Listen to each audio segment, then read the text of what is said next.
Hooray! Yay, everyone. Aloha and welcome to Wisdom Dialogues with Hope Johnson, coming to you from Hawaiian Paradise Park on the beautiful Big Island of Hawaii. Yay! I'm so happy to be here with you. I'm so grateful. Here meaning where we're meeting energetically. We're meeting in down paths of thought on energetic currents, like thought currents. The only way we could have a meeting, even thinking about each other, that is also, I mean, because it is all thought. So it's like when you manifest the form of someone, that's just a lot of thoughts condensed, and it's perfect for you because it's bringing you exactly what you need all the time. And it's just the same. You're relating just the same. If you seem to be relating with someone in person, or you're relating with them just in your thought, it's the same thing. And it's all for one thing. It's not for any of the things that it seems to be. Some people you don't really want to pay attention to too much. You just kind of like want to use their bodies for what their bodies are supposed to be used for, like the purpose you gave them. Let's say you're buying some food and you're checking out, and you don't really like get the sense that you are connected with the cashier. It's more like this sense of using the cashier's body to do the thing that it's purposeful for you to do, so you can like get your stuff and get out of there. The thing is, there is no place at all. There's nowhere to go. There's nowhere to go because it's just thought currents, right? So when we get the sense that that the person's value to us is in the purpose that we gave them, and we believe in that, then it's like we're blocking off the connection that's really the reason that we're being brought together. And we can't help it because we don't see. If we see, we're not gonna be relating with thoughts or people or things as if they're not just coming out of our mind, right? They're not just coming out right out of our own mind. It's like we've never changed from the way that we were created by the creator, whatever you want to call that. Some people get triggered, chitta, when I say God. But you know what? It's whatever you can conceive of that, created you perfect, because the image that you're getting of yourself, I mean, I don't know, it probably work even if you say I created myself, but not like this self that I created that seems to be shameful and guilty and not good enough and all that kind of stuff. It's as if you the self that you perceive is what you made and is real. That's what the ego wants you to believe. Like check this out. It seems like I could choose, okay, I'm going to move my hand up now. I'm going to move it up. Okay, I moved it up, right? Well, just that action of moving my hand up is really using just the same power as it would use if I were to like move a mountain, use it to move a mountain, because it's not muscles and bones and all the things we think that are moving that arm. That is what we made up. It's like a permission slip. Like, it's okay if you use the mind to move your arm, but you can't use it to move a mountain. It's not possible. And here's the proof. We're going to show you how the mechanisms of it work. Here's the bones, here's the tissues, here's the muscles. That's not the truth, though. See? And see how we keep sleepily giving ego power, because we keep on re-believing in this shit. We keep on re-believing that this arm, for instance, moves by my volition. Like I don't have any choice in how it goes. That is the illusion. It's as if I can choose to move this arm or hand or fingers or whatever. It's like as if I can choose that. There's no choice in that. That you believe that you can, and so therefore it appears that you can. And this is myself included, you know, because I don't find myself being able to move anything, like not even my dog sometimes when I'm like, hey, come on, move over here. You know, I have not found that. But I know that it's coming, because it's only a matter of time. It's only a matter of, it's like a course or an unfolding that's taking place in the mind for the mind to realize it. Like we actually have so much faith, and it's hardwired faith in illusions being true. That's why we can't just like say, hey, move, and it moves. You know, there's one story about Jesus where he's with some of his peeps, and they're going, oh, we can't make it. He's sleeping in the bottom of the boat, and there's in a storm on this boat. No, we can't fucking make it. You know, I'm sure they didn't say it like that, but you know what I mean. We're, Jesus help us. You know, they're going down there to talk to him while he's sleeping, and he comes out and he's a little bit kind of like, what the fuck, you guys, just tell it to stop. And he tells it to stop, and then it stops, right? He's like, why the heck would that, why the heck would, you know, you not have dominion over the weather? Like that doesn't make any sense.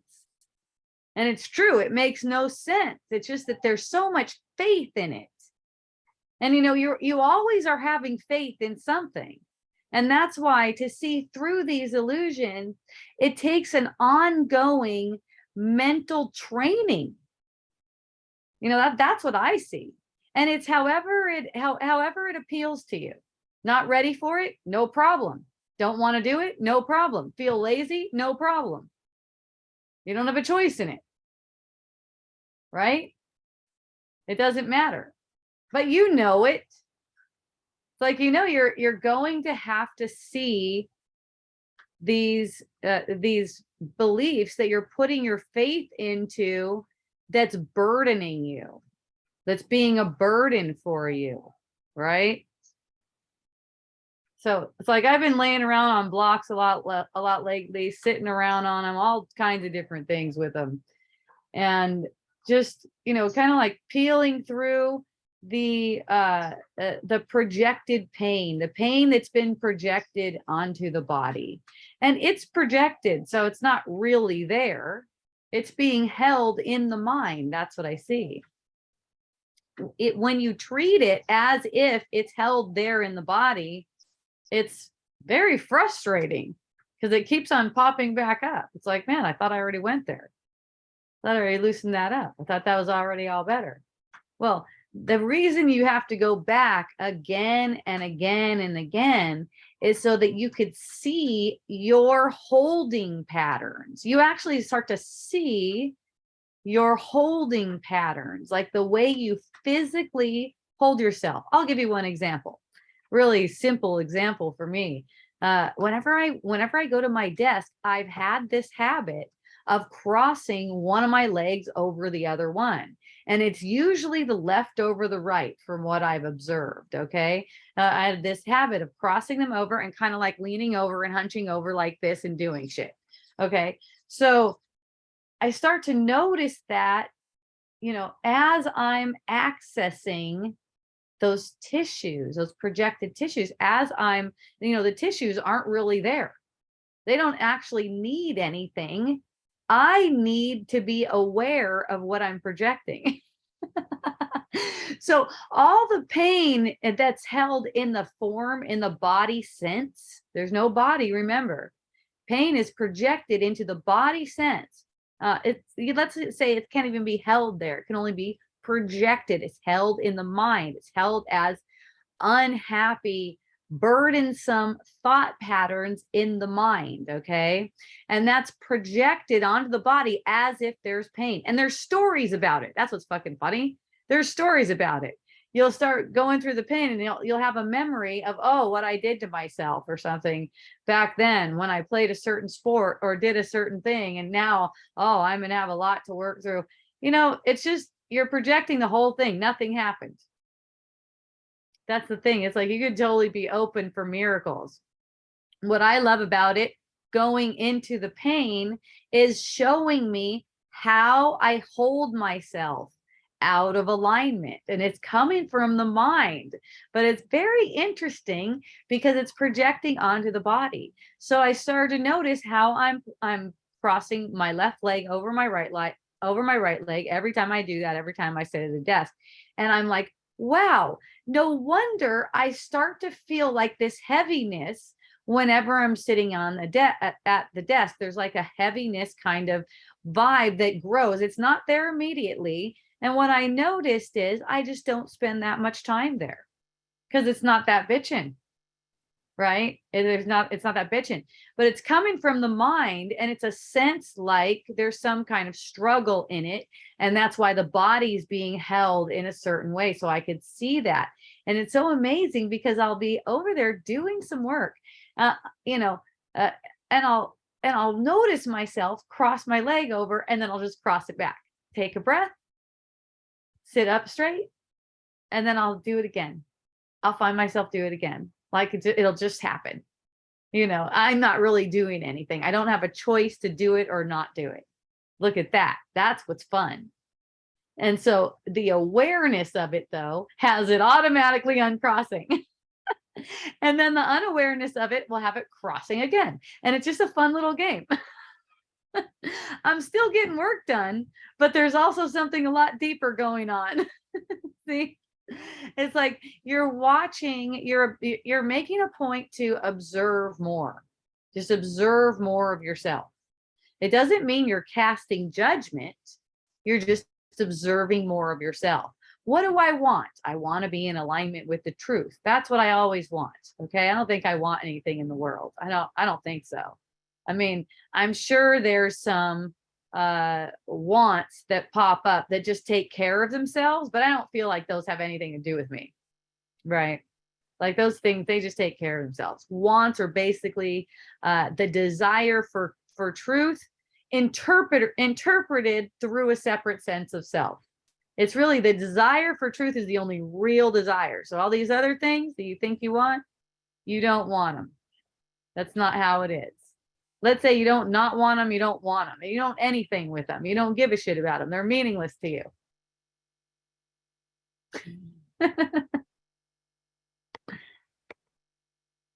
They're trying to be meaningful to get your attention, to keep your attention off of what is actually going on. And it's like, you know, here it is. There's a mind that's tense. That's why there's a possibility of dying in a world that you perceive anywhere. Other people dying even. Maybe you think you're not dying, you know, at this point in time. That'll change. But, you know, get a perception of anyone being mean or hurt or starving or anything like that sounds upsetting. That is a projection of a mind gone insane. It is not really there. So this world is actually projected off of a thought that we're separate. The whole thing is projected off of a thought that we're separate. It's 100% meaningless. Okay. All it's being given us for is to awaken our mind to the truth of who we are. Okay. To look like this. Because watch, the thoughts that circulate the mind all have to do with what you did, what you didn't do, what you said, who you said it to. It's like how you're going to make it. It's like bullshit. It's as if you're not just projecting this body and projecting the world that it lives in. using it as a sounding board for projecting the world, right? How you emotionally react, to things. So to give you an example of emotional reaction, how, earlier today, I was doing some orders. I was doing a bunch of orders today. Yay. Thank you to everyone who ordered over the weekend. It was an amazing sale. I think we did like 70 orders or something like that. It was really wild. There was like 47 orders on the last day. And so anyways, I was standing there doing some orders and I noticed the bottom of my ankles getting itchy and seeing little bugs fly around, like probably little mosquitoes or something like that. So I noticed, it's a habit for me now to just notice how I feel about that. The itch, fine. That's how noticing how I feel about that and seeing if I'm willing to get any relief for that. I noticed this frustration, kind of like a hotness, kind of like, gosh, I love living in Hawaii, but why am I not immune to these freaking bug bites that are freaking itchy as fuck? And these are little tiny bugs that you can't even see. You can barely see them. They're like these little fly around things. So, I ended up getting the Palo Santo. By the way, Palo Santo is great for that. I got Palo Santo essential oil, stuck it on couple times during the day. I was standing there for like 5 hours doing orders today. Thank you so much. I'm not done with them yet. I've got a bunch of them out, but Tony's the best. He's helping me a bunch. Man, he really he gets everything out for me and gets it in order and everything. So I was noticing just the feeling of frustration and the thoughts that occur to try to take me down a path like something's wrong. It's like as if something's wrong, right? So just in watching that, it eases the pressure, because see, pressure builds when we're just believing these things that are being presented to us. Like we don't have to bite on those thoughts, like something's wrong and stuff like that. And so when I see that, I just get relieved of pressure. And then, I forget about that thing until I sense it again. Then I sense it a little bit further because I put it just right on the ankles, sense it a little bit later, like a couple hours later, a little bit further up, like toward the knee. So I just got a bunch more and I put it all over. And yeah.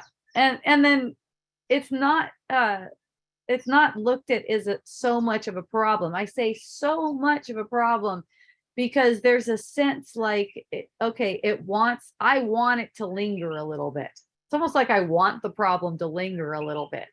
And just noticing how you want the problem to linger a little bit. This is all based on fear of losing this dream.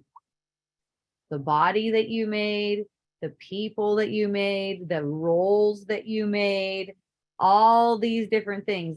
There's a strong sense of fear about that. And whenever I find myself making illusions true, I know it's due to fear. I know it's just due to fear of losing this thing. So I just watch that. It's like in the observation is the lesson. That lesson is shown to you through observing, like, how do you feel? Watch how you feel. Notice what you're using to perpetuate that feeling, to prop up that feeling as if it's meaningful. See?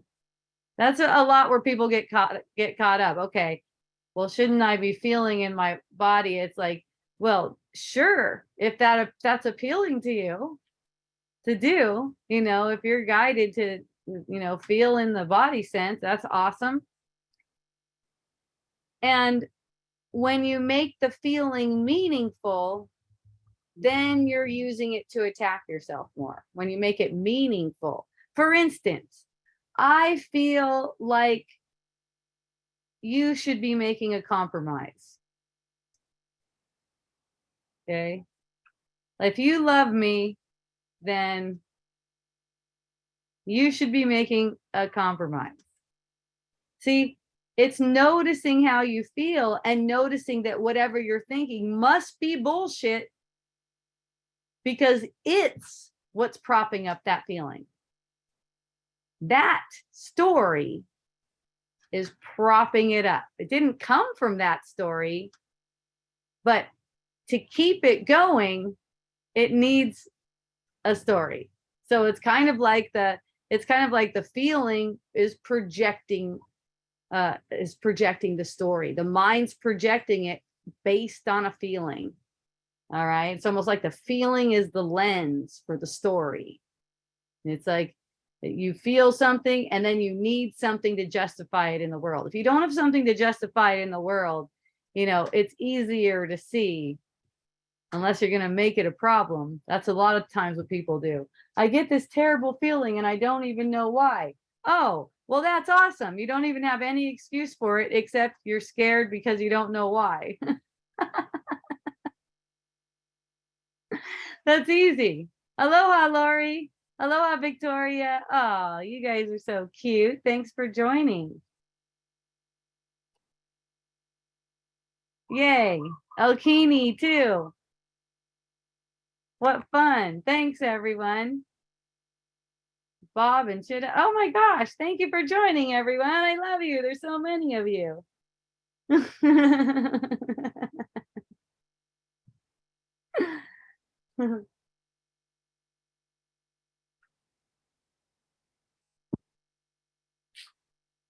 Zabri.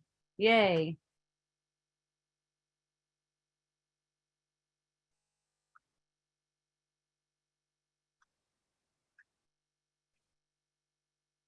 It just takes knowing that you're not the body. So whatever thought has your attention and it makes something bad, like say, you know, I love that example. You should be compromising if you love me. And love means compromising, you know. And what if someone says that to you? What if someone said that love takes compromise to you? Watch if you have an argument about it. That's how you'll know if you're defensive about it.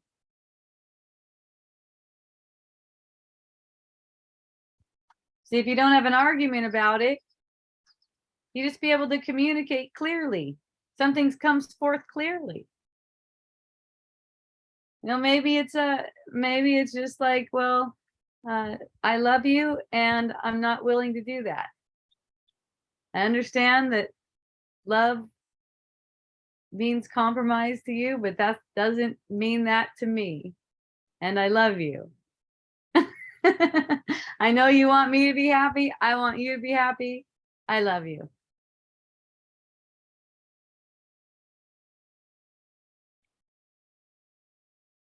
You know, it's not like you have to take that even as a problem. You know, someone has a problem with you. Hey, you should compromise more. You know what? It's like you're always teaching your own mind. You're always teaching your own mind. It's like you're teaching the people around you. It can even be people you didn't meet before. It's still one mind.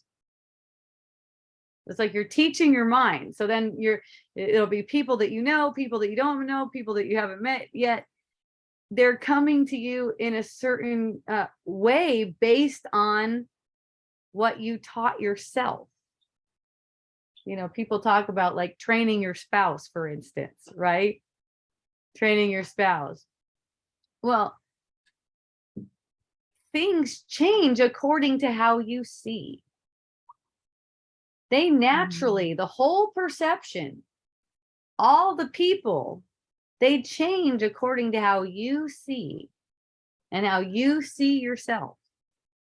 So it's like you train them when you're like, you train the mind, you train all the people in the mind at once.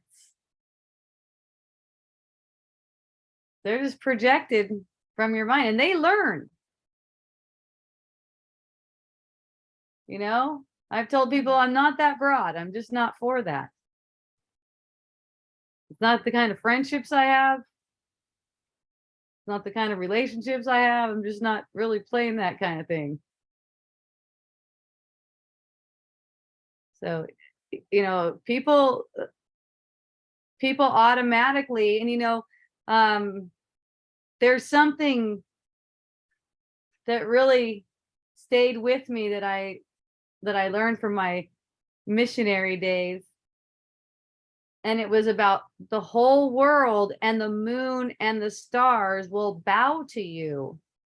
In fact, they do bow to you, because whatever it is that your mind is projecting, they're bringing it back to you like messengers. But it's like, it's based on how you seem to know yourself, how you've come to know yourself.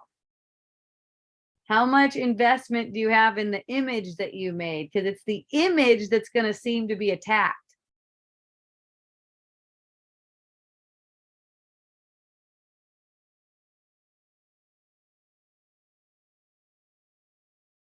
If there's no attack in your own mind, no one can seem to attack you. So that's what's really fun.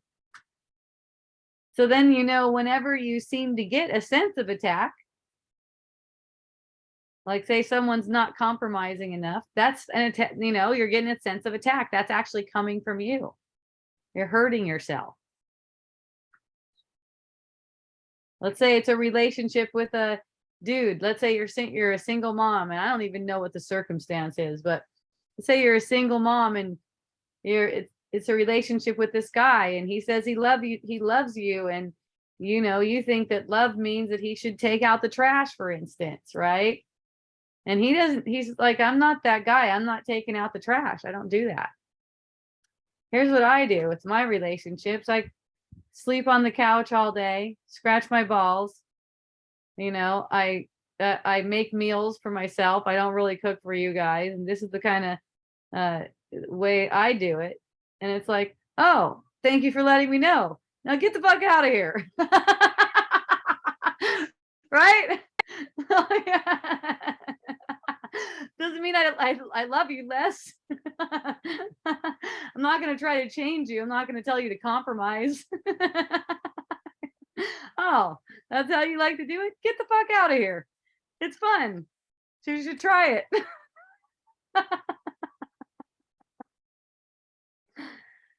I'm totally noticing thoughts. This is from Lori. Thank you, Lori. I'm totally noticing thoughts of she shouldn't do this or she shouldn't do that. Totally taking me out of the gratitude I'm feeling so much since Ivan. Nice, Lori. Nice one. So much gratitude for little tiny things. Then one of those judgment thoughts clearly takes love, gratitude away. Yeah. And you know what? You're the one that's choosing to give it that power every moment for moment. So you can choose to be released from the same thing, just like you probably did already since we've been talking. Isn't that so fun?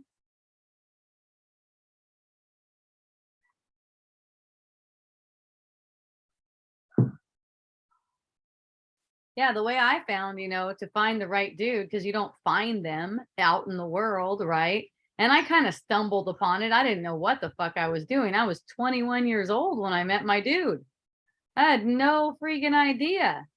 I had no idea I was going to be with that dude for like, who knows? It's been 28 years so far. Maybe it'll make it to 30. We'll see. You never know. That's what's so fun about it. Just like I dated a lot. I would date a lot. And in a short amount of time, because I had one ex-husband, and he's such a sweetie. And at the time, it was so wild and so intense that I was like, oh my goodness, that energy is not an energy that I want to get in deep with ever again. Right. So I started dating, and I could sense the energy. I didn't really think of myself as psychic or anything like that, but I was sensing them, and I was watching them, just observing what kind of person is this? What are they presenting to me? Right. And whenever they'd present something to me where it'd be like, no, that's not for me, I wouldn't try to change them. I would just move on. Thank you for showing me, and I'm moving on. I wouldn't try to change them. Same thing with my dude. I would just like try to move on. I wouldn't try to change him, but then he would come around and say like, "Hey, how do you want me to change? What do you want me to change?" And I'd be like, "Okay, well, let's play that. All right, I want you to change this." And then he would actually do that. So it was like really freaking awesome. Um, it's like eventually it's kind of like okay, you're gonna get matched up. You're not accepting all the shit. And I could just feel it. I was going to get matched up. I've had this sense like I was going to get matched up. Now I'm the one who decides like what I'm going to accept as my matchup. Right? So I'm not going to like I have a list of things that I just don't even accept and just go, "Nope. I'm not doing that energy. I'm not doing jealousy. I'm not doing controlling. I'm not doing things that uh, seem to be a compromise or a sacrifice or something. Because I know there's no sacrifice in love, and I do not need to be hooked up. That's not necessary for me. It's like I could tell I was going in that direction. It was just obvious to me. And so all these, bodies were coming. All these bodies were coming, literally and figuratively.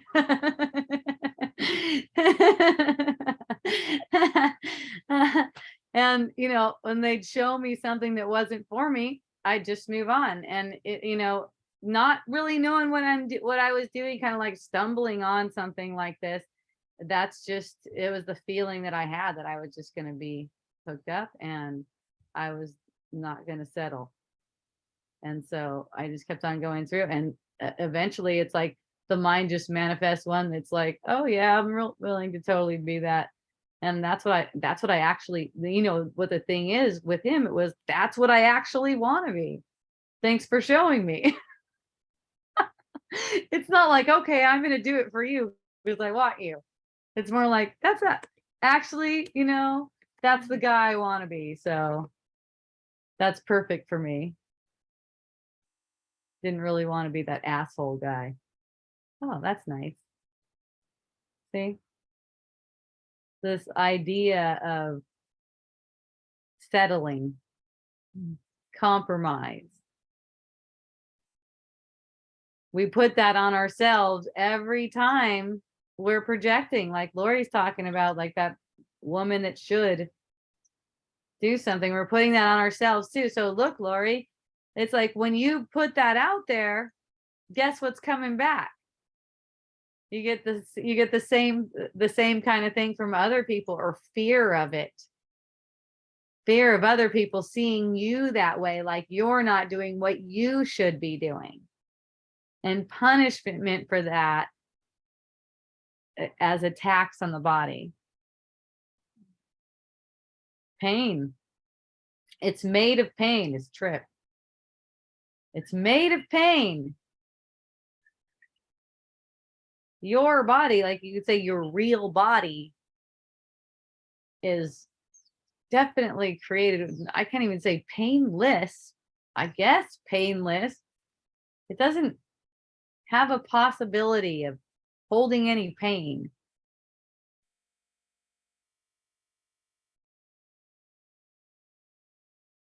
Or doing anything that you wouldn't want it to do. Like throwing up or farting or burping, or I don't know. And maybe you wanted to fart and burp. Maybe you only wanted to do that in the bathroom though. Just the idea that it can do something that didn't just project from your mind.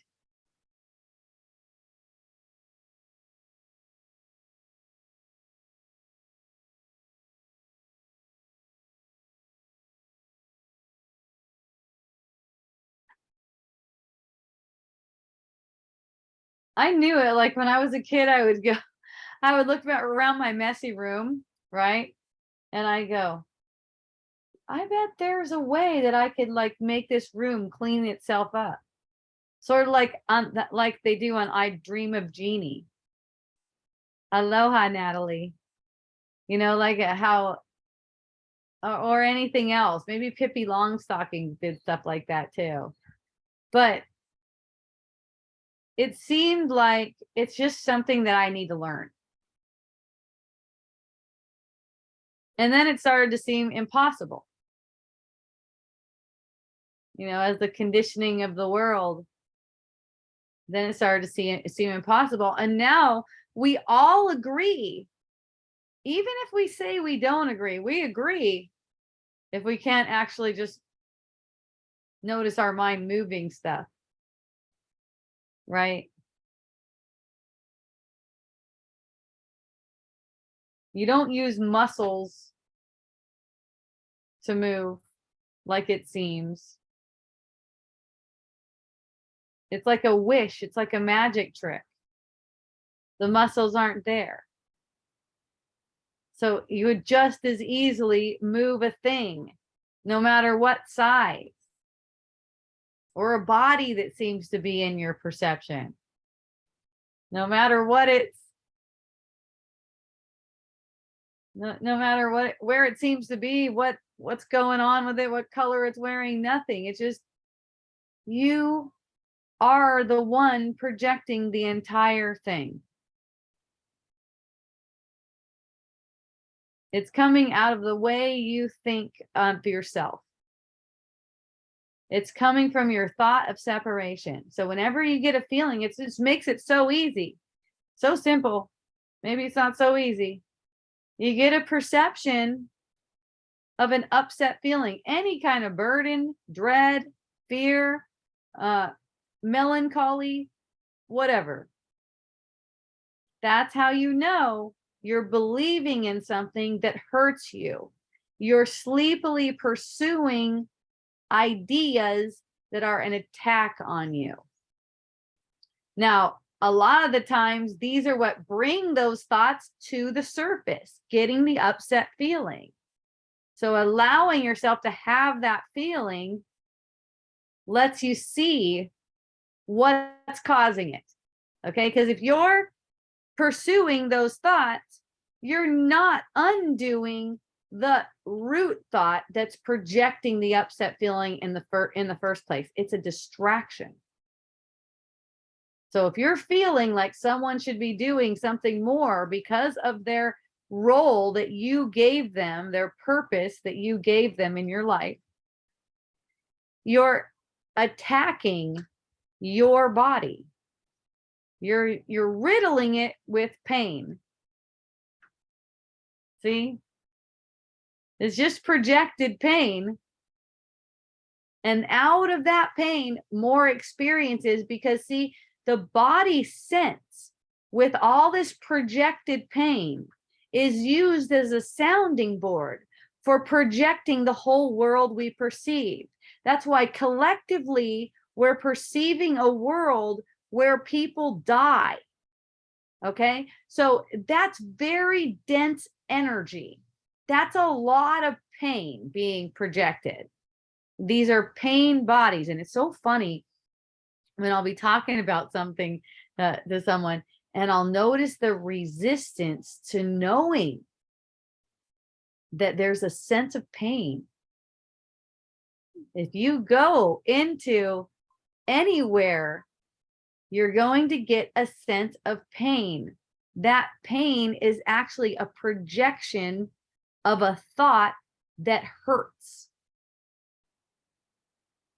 That's why, you know, with using a block to go into that pain, or something hard, you know, in my case, I'm using wooden blocks to go into that pain in different areas of the body sense, right? There's not really a body, but there's a sense of pain there. You go through that sense of pain and actually see what you're making real. If you get a sense that you did something in a sport a bunch of times, like say you were a volleyball player, you did something in a sports a bunch of times, like however you do in volleyball, and your shoulder now hurts, right? Don't make that real. that you made it, like you didn't make it hurt from doing this. No, no, no, no, no. You're projecting the whole story. The story that you did that a bunch of times to make it to where it's injured. Now, you cannot keep the story that caused your injury and also be released from the pain. It doesn't matter how much you get on the block. The story is much stronger than, well, it's the only thing that really has strength compared to things in the world, like any kind of exercise or therapy that you can do.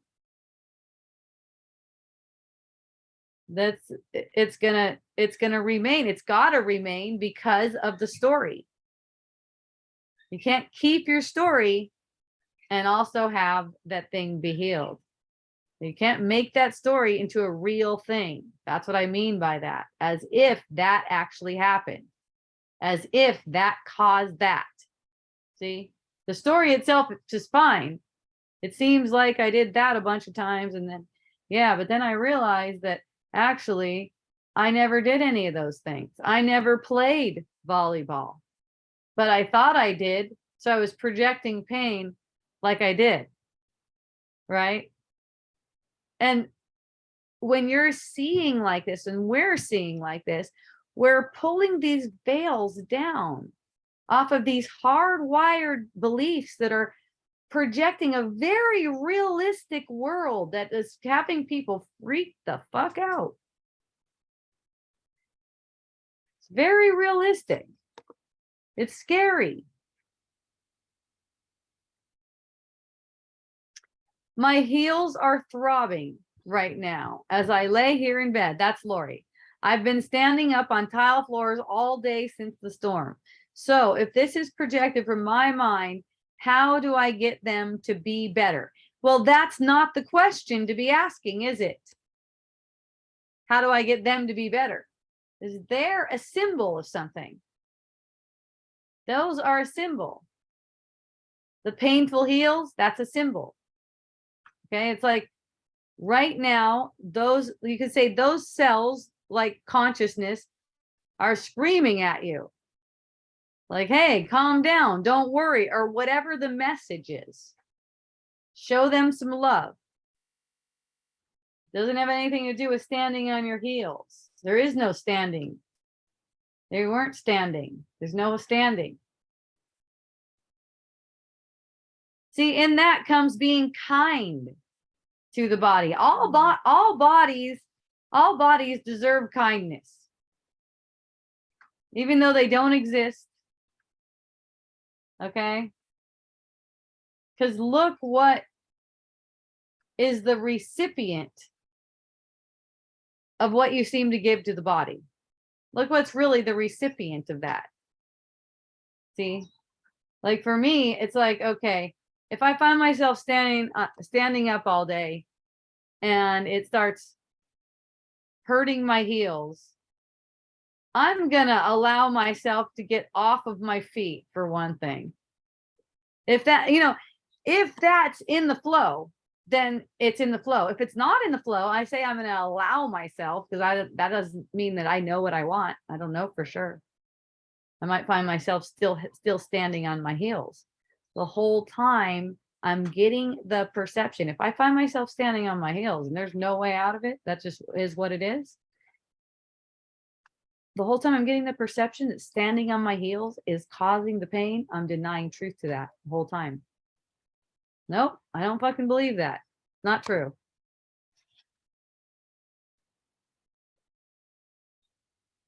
I only think I'm cleaning up from a hurricane. Yeah, yeah. You only think, and see, it's the thinking that makes you seem to have to do what you're doing, even though your feet hurt. So you're thinking that you have to do that. Your thinking made the situation in the first place to make it so that it seems like you have to do it. See? Now, depending on what you believe in is how you're going to do. Like when I find myself working on my business or getting a bunch of oils out or something like that, it's like as I believe this stuff is real, I seem to need to do this.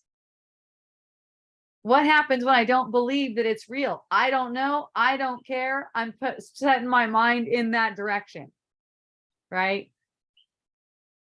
So I don't have to build burdens as I'm seemingly doing the things that I seemingly have to do. Right? I don't have to build burdens over that. I'm glad to see you, Akahi. Why can't you see anyone else? Because you're just looking at me. I'm the only one talking, and Anne is not fond of being on camera. She's the only one here with me. Everyone else is listening on Zoom or Facebook Live. All right. Super cool insight. I was sore today from tossing rocks yesterday doing yard work, and also stepping on a nail this morning. Oh, that'll make it look real. I knew to be grateful for it and stuff, but yeah, this is helpful to add this piece about telling the story. So attached to the story. We have a theme of sore feet today. Yeah, that's so fun. What's up, Akea? Why are you momming me with exclamation points? Ask, show me. Yeah. So Lori, yeah, you think you're cleaning up from the hurricane. So, this is where, like, really, this is the true humility, because it seems like you know what's going on. You don't fucking know what's going on. You obviously don't know what's going on if your feet are feeling like that and telling you that, hey, wake up, Faka. Right? I love you. And you're drinking Italian wine? That's lovely. I'm so happy for you. I'm happy to hear that, honey.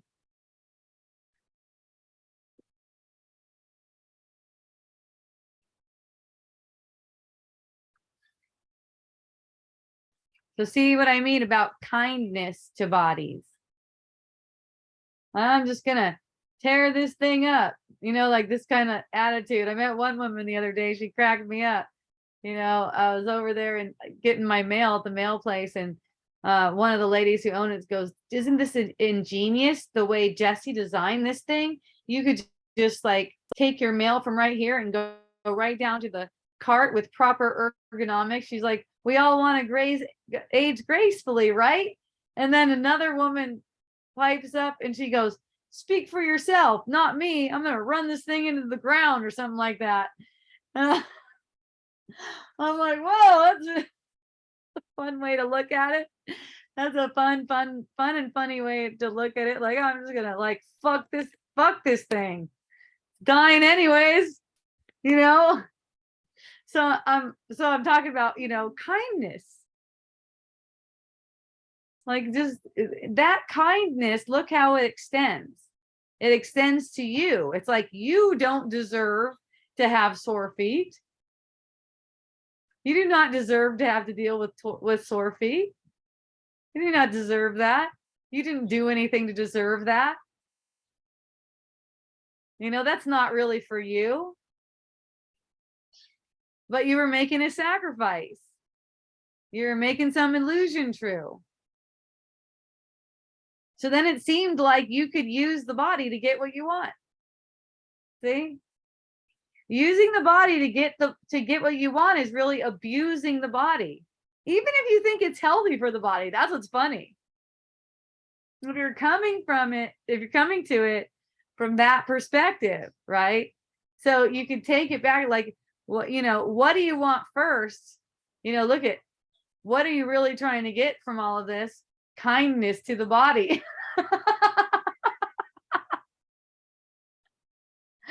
Like, you get everything you do is for the body, but it's just like a lot of the times misguided. Everything you seem to do is it's actually motivated by a belief that it'll benefit the body. So you're over there volunteering and helping, or you're just cleaning up, or whatever you're doing, and it seems like this is a benefit to the body, and you're making a sacrifice, but this is a benefit for the body. Meanwhile, your feet are going, fucking listen up, bitch, right? basically your feet are made of consciousness. Okay, it's like consciousness screaming when you're perceiving the vein. Hey, wake up. You look at every one of those cells, there's like trillions of cells, right? They're reacting. They're going through like emotions, just like you sense yourself going through emotions. Those little guys are going through emotions too. And that's how they express, like with this pain. All right.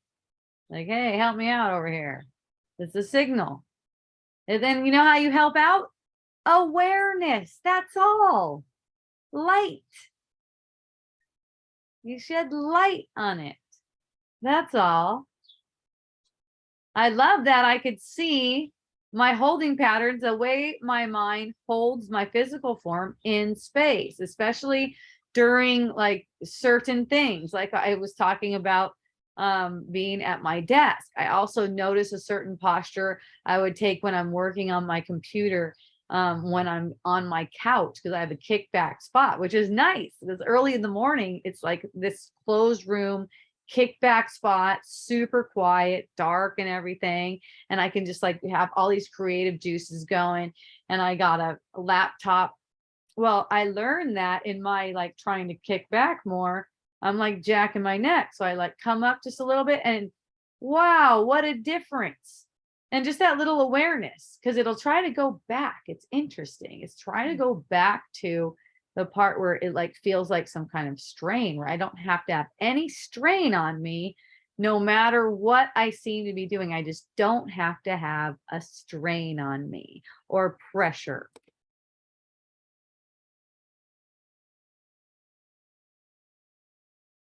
Oh, thank you, Nael. Nael said he enjoys my 3 and 4 a.m. wisdom dialogues. The downloads are very rewarding. Okay, yeah, that's probably a good time for me to mention that then, that I do sometimes. I've done it 2 times so far. So, oh, you too? I bet, especially the one about your shitty car. Akea loved the one about her shitty car. That was fun. Akea, I love that one too. I'm sure you could tell I loved it so much as I was talking it. So uh so I'm on stuff like Spotify. It's like Apple, whatever, they have different channels that do podcasts, in case you are not aware of that. And that's where I would always record the in-person wisdom dialogues that I haven't been doing lately. And they're going to start up again. But in the meantime, I just recorded some little things in the middle of the night. As you chilling there in the middle of the night, and yeah, and recording. Yay. Oh, that's so sweet. Oh, it felt intimate. Okay, we'll do it some more. I really love it too. It's fun. I bet we'll do it some more. We'll see. I never know for sure. My parents always used to say, Lord willing. Now I see what they mean by that. Because you do not fucking know. Yeah. So also, I'm going to be at the Trading Post this Friday. We're having a test right now to see if it's the place for wisdom dialogues. See what the interest is around there. See whether the accommodations are suitable. I mean, I might show up there and go, oh, fuck no, this does not feel right at all. But we're going to have a good ass time. Whoever is there, we will be having a good ass time with something. But yeah, I'm gonna check it out, see how it feels, bring my own blankets, bring my own water. I'll have Anne go with me. She'll probably help me remember blankets and water. If you come, you have to bring your own stuff to sit on. They do not have stuff to sit on. They just have a platform. And it's off of Government Beach Road, the Trading Post. It's off Government Beach Road. It's between Cinderland and Papaya Farms Road. Sweetest little nugget of earth. It's really nice. And you go back there, there's a sign, it says Trading Post. I think they're gonna have a sign out on Friday. You are, right, Bob? You're gonna put a sign out there. There's a sign there. Bob Shine, he wants to talk. Okay. Let me see. You gotta unmute. You did it. Good job. Hello. Aloha, Bob. Oh, good. So yes, I'm glad you're talking about the Trading Post. So Yeah, because you came this Saturday and we kind of scoped it out, the trading area and then that stage area. But then after you left, over in the corner, Jamila that lives at Clive's, she had cultivated this little lounge area in the corner. And last time it was abandoned, but because we had this big equinox celebration, Sky really decorated it. I went back there. It's got like 10 cushions. It's got beautiful tapestries and floor coverings and rugs and everything. And I said, Sky, leave this here. We'll start wisdom dialogue in this little alcove where there's all these comfy pillows and it's so artistically set up. Okay. So there's like, yeah, 10 or more pillows. It maybe even something that looked like something you would even be comfortable sitting on in Even your me? lotus. Oh, awesome. Yeah. And also you don't have, so, but yeah, it's going to be our test run and we'll see how it goes. So I will set out the trading post sign. So then if you're coming from Pahoa on the Lava Highway, then when you pass Cinderland on the left, then the next left, you'll see the trading post sign and you pull in there across from the mailboxes. And then just drive a little ways into the left, you'll see the trading post area. And yeah, so we'll see how it goes. It's I'll That start sounds fun. publicizing it. Sounds Yeah, interesting. so Don't publicize it too much if there's only 10 pillows. oh well, some people want chairs. I don't always want a pillow. Some people Oh, want to just okay. lay there. Okay. All right. Just So, I know you but want it. It's all good. yeah, so it's going to be fun to for you to come back in the neighborhood. You had big crowds at Leia's and at Michelle's, and you did a couple times at Holly Hey, and you were in this neighborhood for years before you branched into Pahoa at the Hawaiian Sanctuary. Yeah, and a church too. Oh, right, the Chapel. church. That's right, the church that was in Paradise Park, just down the Yeah. road from you. Right. So it's Keep it always great going. to, Keep the wisdom circulating. yes, right. Yeah. So then the trading post is just perfect for community events. We're going to have our KCA Kauai community meetings there and yeah, other events. So yeah, then hopefully we'll see everyone this Friday, 3 to 5 at the trading post for Wisdom Dialogue. Yes. Yay. All right. And trading Okay, post great. Saturdays 3 to 6 too. For actual, Right, yeah, and then that's the segue to Saturday to the actual trading post. So we'll get the place yeah, warmed up for Saturday. we're gonna warm it up. All right. Okay, Bob, I love All you. right. Okay, I love you. See We you hope. Friday. Oops, I almost ended the whole freaking webinar. That would have been funny. Later on. Oh my goodness.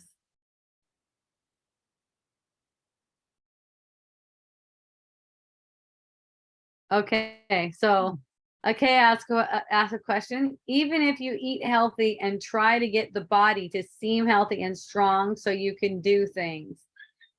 Yeah, because it's as if you can make it unhealthy. It's as if you could make it unhealthy in the first place. See, the habits and stuff on the surface, those are automatically changeful anyways. And the interesting thing is when I see people try to do it by their own will, they either feel like they can't do it, right? They can't change their ways, or they have to have a lot of willpower and work really, really hard. You can give all that up. You can give all that up to just your willingness to see in the present moment. That is a distraction trying to figure out how to be healthy, how to figure out how to be strong. That's always a distraction. It's in the moment. When it becomes some kind of rote thing. Like I could sense it. I'm always watching myself, so I can sense it with, the block therapy that I'm doing. I could see how, my mind will go to becoming rigid about it, even to where it won't be a sense of ease, like, oh, what feels good today. It's kind of like we'll get to be like, oh, what's on the schedule, what's appropriate for the day, right? And just like watching what's being put out there as if it's a reality for me to bite onto. And I just don't buy into that stuff for the most part. When I find myself buying into it, it's painful. So, I don't want to buy into it, but my habit is to buy into it. And the first manifestation of that habit is how I'm held in space in the form, the first manifestation of it. So when I'm aware of that and aware of what aligned form would feel like, or does feel like, for instance.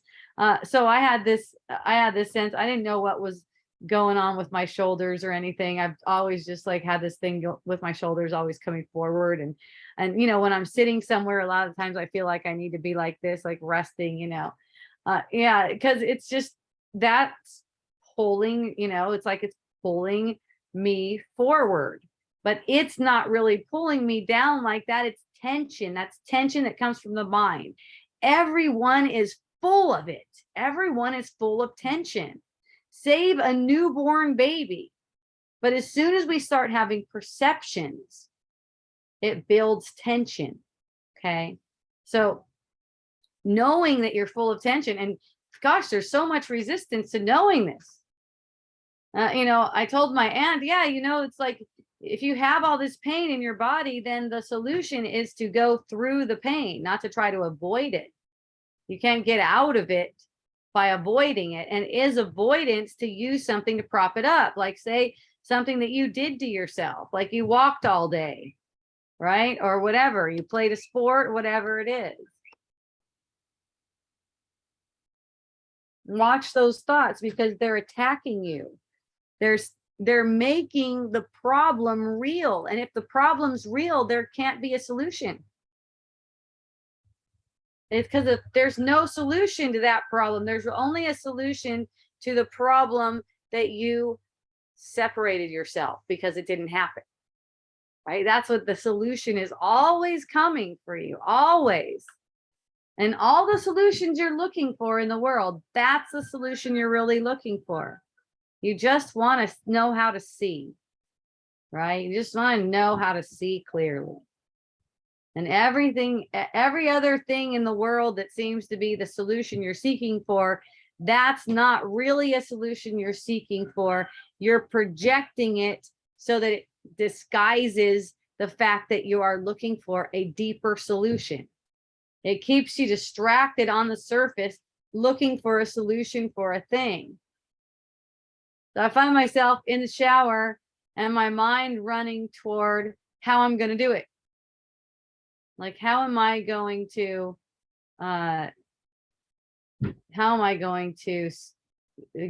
see that this sense of having a bunch of debt is not real? How am I going to do it? Right?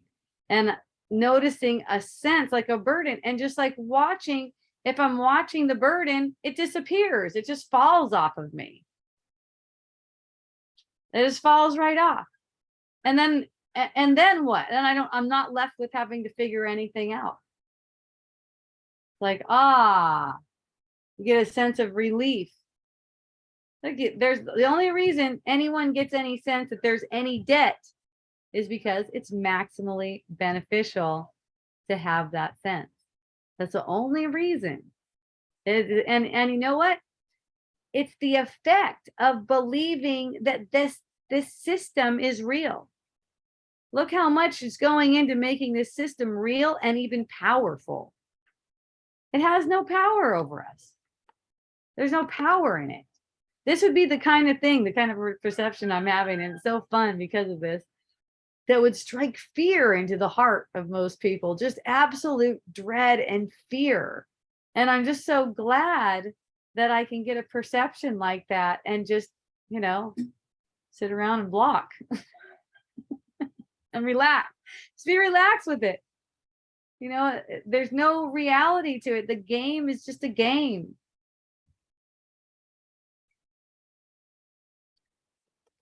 Doesn't have anything to, it doesn't have any power to do anything to you. And getting that perception, or any perception really, is leading to the next one. It's always just leading to the next one. I saw a pretty funny movie the other night called Beach Bum. And Tony asked me what was the point? And I'm like, he was just partying. And you liked the movie? And I go, yeah, I really liked the movie. The point was he was just partying, right? You know, when the movie started, he was like, always having sex, lots of sex, this guy, you know, with all these different girls, beautiful girls. Matthew McConaughey plays the guy. Yeah, and he's kind of like he's like a beach bum looking dude, but he's got like a nice body and stuff, and he's like, seems like he's really poor. And then he goes home to his wife, who's like beautiful, and there's like this bitchin' house and everything. Later on, his wife dies and he doesn't have anything because everything was in her name. So he's got nothing. He's left penniless. He doesn't mind. Nothing changes him. He's still the same. Next thing you know, he does some other shit and gets into all this money again. He's got all this money again. And he's just like, still, you know, stays the same. And he takes like 42 million or something and has it brought out to him on a boat, right? And cash, right? And buy a boat. He tells this person, buy a boat, put it all on the boat. And he gets the boat and he lights fireworks under all the money. Like everyone's observing, like, what the heck is he going to do with all this money on a boat? It's like actual cash. He lights the fireworks starts going off and money's flying everywhere and the people could just catch the money. And he's cruising away on his little dinghy with his cat. He's got a cat. And he's just the same. He's just always the same. And someone was asking him, like, what's his secret or something like that. He's just like, well, I just see that life is here to please me. Right? I just see it like that. I see it like it's here to please me. So, you know, it's like what I saw about his character is like, even when he saw something unpleasing, like his hot ass wife, right? He looks over and she's making out with Snoop Dogg at one point, right? So, he's like, he sees it and he's like, whoa, wow. And then he just gets in the pool with all his clothes on, takes a hit of his joint or smoke or whatever it is, holds it in, goes underwater, comes out. It's just lifted off of his shoulders, you know. It's just like noticing how, you know, this, what is he doing? He's just partying the whole time. Can you do that too? Yeah. This dude was constantly drunk and stoned in this movie. You could do that too. It doesn't matter. It's like, are you willing to release and be in joy? Right? You know, it's like his wife died. There was no like big old freaking mourning session about that. It's like, oh shit, you know, oh, she died. And then it's like back to partying again. You know, it's like have sex with another chick and, you know, talk about your wife afterwards or something. But, you know, it's like whatever it is that you like, whatever floats your boat. You know, I don't find myself going out and having a bunch of sex and feeling like that's how the universe is like sweet to me. You know, I'm pretty chill. I don't know. I don't need anything. I don't really need anything. Whatever it is, I'm happy with it. Whatever it is, I'm playing with it. I have the sense, oh, I know what it was. There was this fear thought about me going to jail, right? That usually comes up with the debt thing. I've seen it go in cycles throughout my whole life. But there's this fear thought of me going to jail that came up, and I was like, man, and it feels so much stronger too. I would have a kick-ass time in jail. Like I can see myself right now. The judge is like, I have to sentence you to this in jail or prison. And I'm just like, oh, thank you, Your Honor. This is, and Let's see what happens next. You know what I mean? It's just the scenes are changing, but I'm the same, right? The scenes are changeful. You're always the same. You're always the same awareness, right? Oh, also the dude in the movie Beach Bum, he was a poet, a really good, successful poet. Although every poem, I'm pretty sure, I may be wrong, every poem that I heard sounded terrible. It sounded like really bad, like not a poem. But in the movie, he was an amazing poet. I think there was one in there, but then he said it was someone else's poem, that he found that was little known. Most people didn't know that person wrote. So there's like this thing that he's good at, this thing that he's creative at, but then, they come to show it to you, and he's just like, when he actually shows the poems, they all suck. But still, he's got all the love. And, he has the perception that the world is, or the belief that the world is there to please him. And people love him too.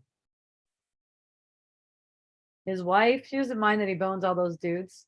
All those other chicks. She doesn't mind. She loves him.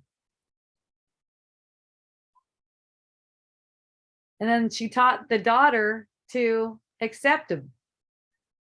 Because the daughter was having a hard time, with this weird ass dad showing up at the wedding to give her away for her marriage. There's this weird, it seems like a weird thing, he's coming in there, he's got a smoke hanging out of his mouth. I don't know. I think it's probably ganja. That's what's being portrayed anyways. Always pretty drunk, like noticeably, like staggering around. And he comes up and he's like drapes his arm over his daughter while she's up there and does some crazy shit that you wouldn't believe that it's going on at a wedding, right? And there's a lesson in there for the daughter. Hey, but he's awesome in these different ways. Like, he's this poet, and they don't say it's shitty poetry, but of shitty poetry.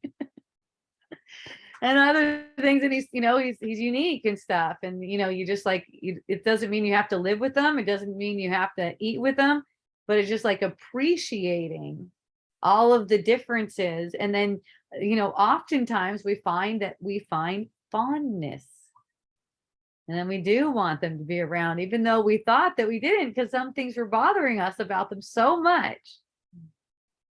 But then when you find the fondness, it's like, oh, my dad, for instance. You could say your dad or your mom or your uncle or cousin. So my son asked me recently, my big boy Blaze, he goes, so because he found out when I went over to Bullhead City, I was hanging out with my family, which is my mom, 2 stepdads, the one that she's with right now, one that I grew up with, his wife, my aunt, all these people. And my son goes, so you've really forgiven your stepdad for like molesting you when you were a kid, if you could just go over there and hang out with him. And I go, well, yeah, it's a different kind of forgiving though than what people, try to forgive.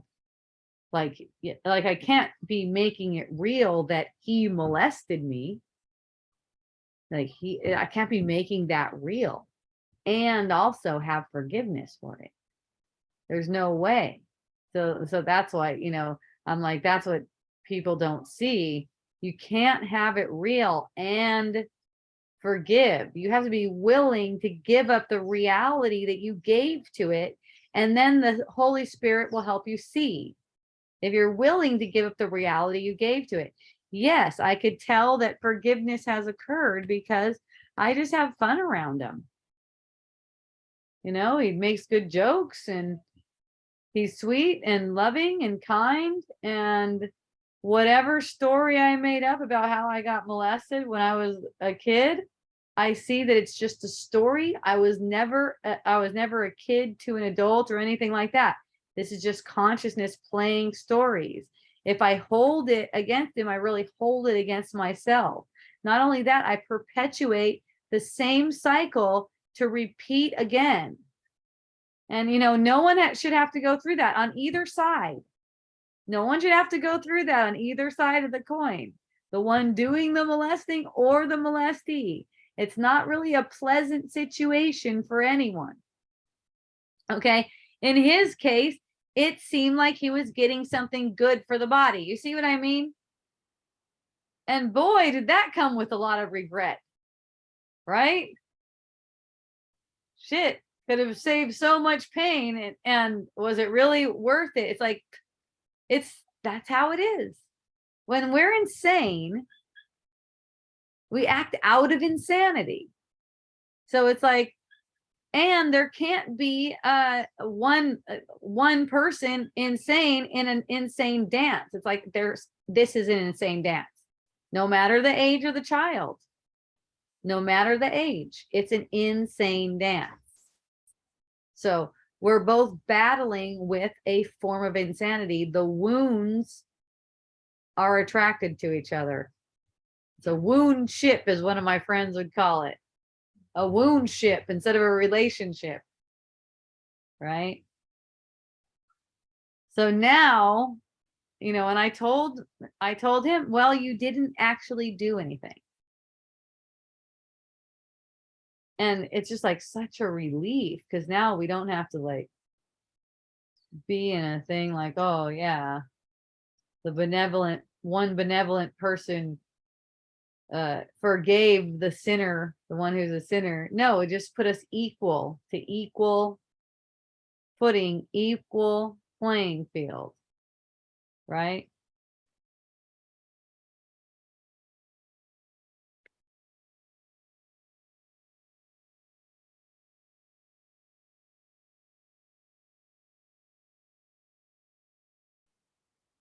So you're not going to be receiving this transmission, so to speak, if you're thinking that you can keep the idea that it happened and also be released from it. That's why the bodies have to die. The mind won't release them from the attacks. The mind won't release them. That kind of shit, that'll kill you. Right? All right. Now, NK, whoever NK is. Natalie. Yeah, I have a similar jail thing going on recently. I did something wrong with the building process, not doing stuff up to code. And there's info coming at me like I could get fined, big fines, and getting in trouble, and et cetera, et cetera. And thanks to Wisdom Dialogues and your teaching, I am envisioning the worst case scenario and seeing how I could see through it. So now when I go into these meetings with these authorities to figure out the consequences, for sure, I will be way calmer. Yeah. And, see, let yourself see a solution too. The worst case scenarios are going to present themselves. This does let you see a solution. The worst case scenarios are going to present themselves, but like they're lurking over here. Yeah, but it could really go to this, right? So when you get the sense of the worst case scenario and you allow yourself to be released from that, then you can actually see different kinds of even worldly solutions. It's amazing. And just, your ability to be kind in any situation, that helps you a lot. People feel that, they don't even know why they might be helping you out. When I was at the airport going from Minnesota to Las Vegas, boy, was that wild. I'll tell you that. Minnesota to Las Vegas, leaving at 9:30 p.m. It was a party flight. It was so much fun. But before we got on the flight, we got through the checkpoint, or the security checkpoint, and we were ready for dinner. It was like 9:30 p.m. That one we were ready. We were like, we're just going to eat some food in the airport. Sounds good. So we go up there and they say, oh, we're sorry, we just closed. So I go, oh, okay. Are there any other restaurants open in here? And they go, no, but you can get sandwiches, like these vending kind of sandwiches and stuff like that. And and just nasty water and stuff. And I was like, I just stood there. I didn't move. I just stood there and I was kind of like looking down the way, and I just go, oh, that's interesting. And then the manager came up and he was trying to help us, because I don't know because I don't have no idea, but he's trying to help us. And I find myself saying, oh, that's interesting, because he was giving us stuff that was not restaurant food, and we were looking for some restaurant food, and it was like vending food and stuff like that. It's like a step down from restaurant food. And I just kept on going, oh, that's interesting. And then he goes, you know what? Why don't you just come in and we'll feed you guys? I'm like, oh, really? Oh, okay, thank you. And I wasn't trying to get that. Like, I didn't have the conception in my mind that I wanted to get him to say that, or even that I wanted to eat there. I had no idea. He was describing to me the different things that I could do, none of which sounded appealing. And I just kept on going, oh, that's interesting. And then we got to have a nice meal, and they wanted to go quick and we didn't mind. We're like, we'll be really quick. We'll look at the menu and speed order. Give us a wine, give us some food. We're going on a party plane to Vegas with full bellies now. But we don't know. Huh, Akea. Akea was there with me. It was me, Akea, and Braun. That was so much fun.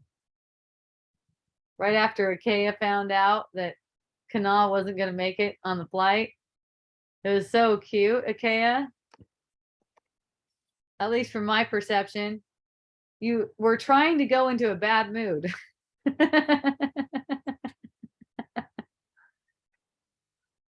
But you were laughing so fast. I was so impressed. You were laughing so fast. And you see how you just wanted a cigarette. She really wanted a cigarette. Can you smoke in here? No, you can't smoke. She's saying she didn't care about Kana. Okay, that wasn't the perception I was having at all, but that's okay. It's not all made up anyways. So it seems like this is gonna, there's the sense that, oh gosh, now this is gonna ruin the trip. He's not showing up. Okay, I don't know if it's at that point, but she's talking about getting rid of her hotel room and stuff like that. I'm like, hey, let's party, maybe he shows up, maybe he doesn't, whatever. But I saw that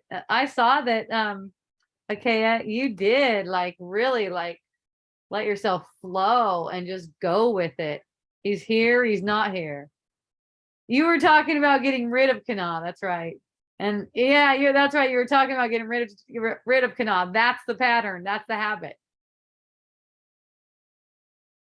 So we're like, okay, that's the habit. Getting rid of Kana. You don't have a choice in it. Talking about getting rid of Kana, that's saying that you have a choice in it. It's actually an attack on yourself. So it's like, when you see what's going on, you can just get the victory. You see how is that how it went down? You see what's going on, you're just like attacking yourself. Oh, I'm just attacking myself with this thought. And then the more common relationship, like, the daughter's mom is going to be like, yeah, fuck that guy. What the hell are you doing with him anyways? Look at that fucking lazy fuck. He doesn't even make it over to the airport, whatever the story. Right. So then you get like people on your bandwagon with you, right, about what an asshole he is, and the next thing you know, you're like, oh, Kana's so great again. It's just passing things. They're just passing. There's no need to grab onto them. Okay, now he's being an asshole. Okay, now he's being great. Oh, now he feels great. Now he feels like an asshole. It's just like, okay, this cycle goes, and you don't have a choice in who you're with. You do not have a choice in who you're with.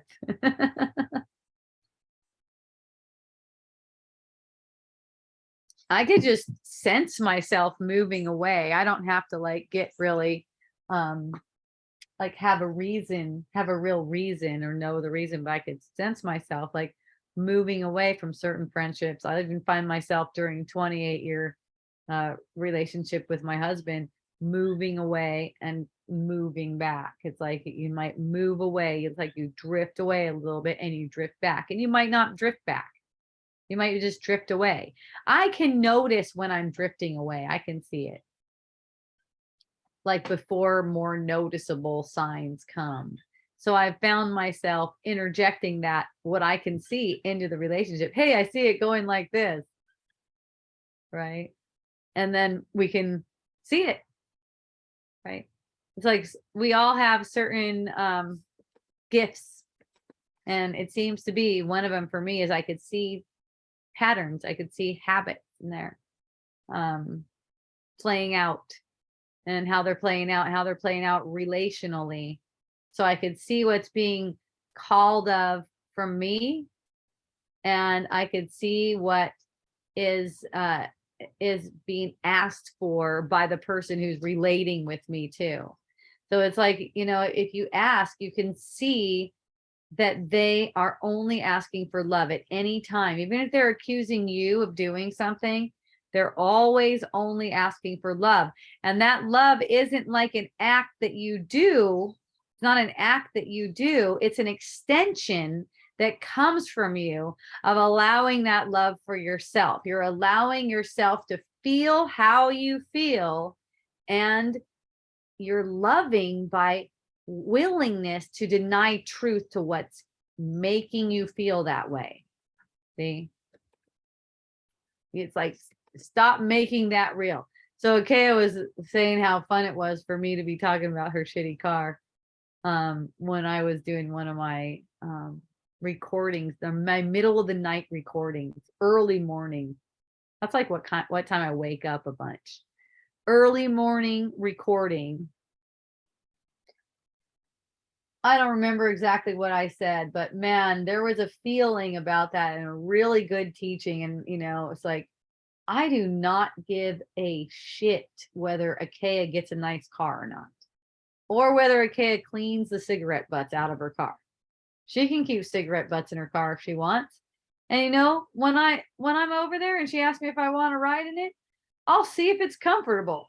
And it was comfortable. It was perfectly comfortable. She put a blanket down in the back seat, and it was pretty fun. There were no cigarette butts.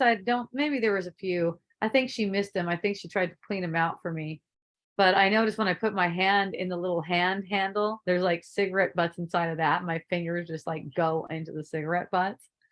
So it's pretty funny. But I just watch my mind now. So it's not like I have to, and I think Akea can tell that it's not coming from a place of judging her at all. I know it's coming from my mind. I'm finding it very comical.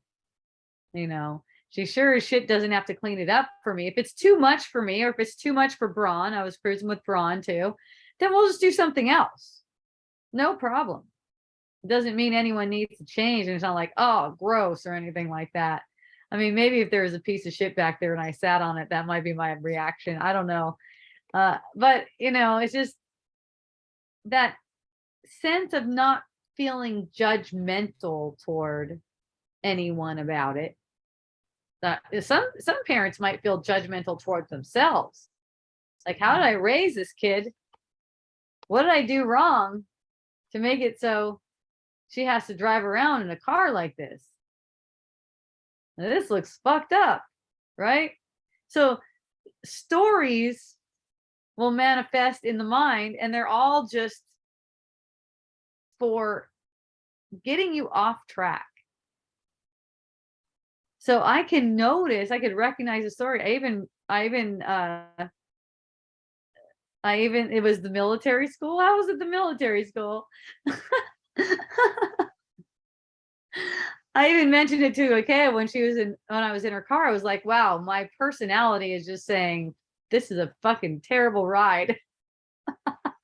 Something like that. This is a terrible ride. The personality is saying that, but I just think it is so funny. I'm just laughing at it. like how it's going to come up. It's going to judge the rides now, especially since I'm using Lyft all the time, right? It's definitely got, this one's better than this one, and just naturally just judging the rides like, oh, this is a terrible ride. This is the worst ride. All the rides.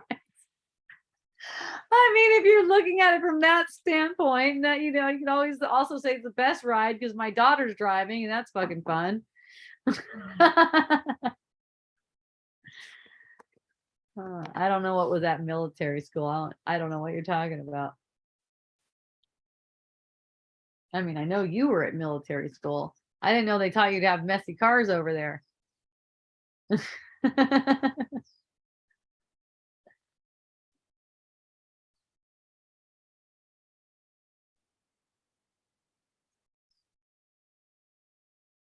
So a friend was asking me about bipolar. Like, what is this bipolar? And do people really have it? Like, if you get a diagnosis that you have bipolar.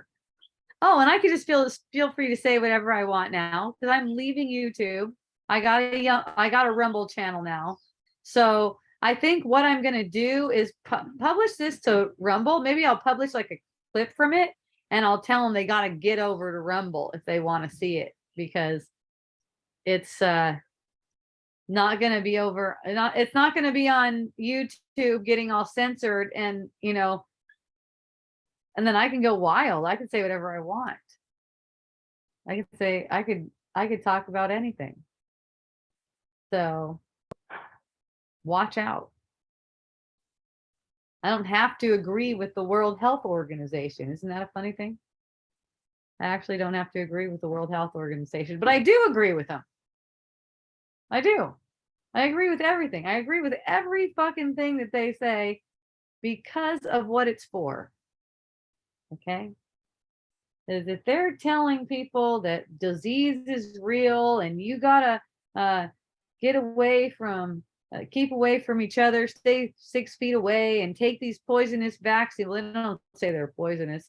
Take these vaccines. They're not really poisonous.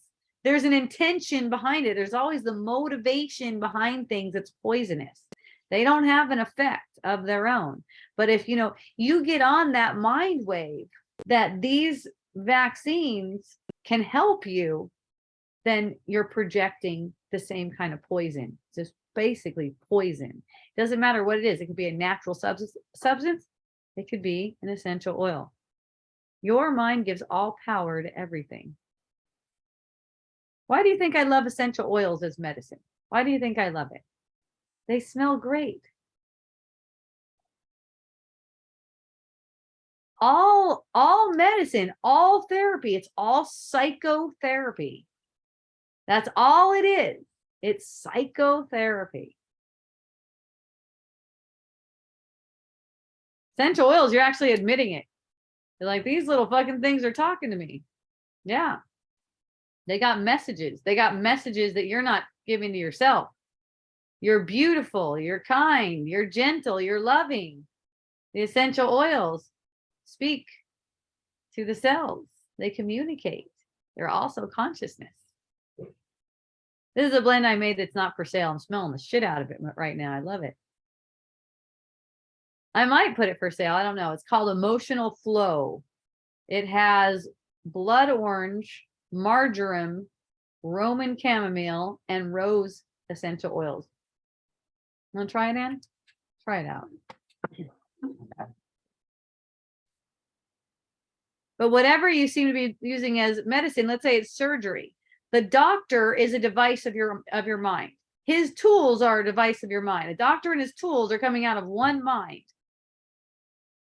You're using that device to give yourself the impression that what was unhealed got healed. It may or may not seem to work for that. But you're looking outside of yourself to get the healing you want. It's not a problem. And allow yourself to have the magic. I'm not saying, remember, kindness. Whatever it is that feels the most kind. Being kind to the body. It deserves kindness, even though it's not there. Okay? Because if you're not being kind to it, who are you not being kind to? Yourself. That's all. It doesn't need a sacrifice. It doesn't need to suffer. Okay. Doesn't need the no pain, no gain bullshit. What feels good? What feels in alignment? Look, you get a sense of the whole world through the body sense. Being kind allows you to perceive more. And look, some people might think that going on a block, especially like I do, I go deep a lot, might not be that kind from their perception. Good, don't do it. That's kind. All right. It's like, for me, it's the most kind I could be is to go into those hard places, those hard, dense places that I've been trying to keep hidden from myself, really mentally, not physically, mentally. The physical is a manifestation. And so by addressing that, by going in and bringing awareness to those areas, any area, every area, I just love it. Bringing awareness to those areas, it's kind of like it wakes it up. Now there's awareness there.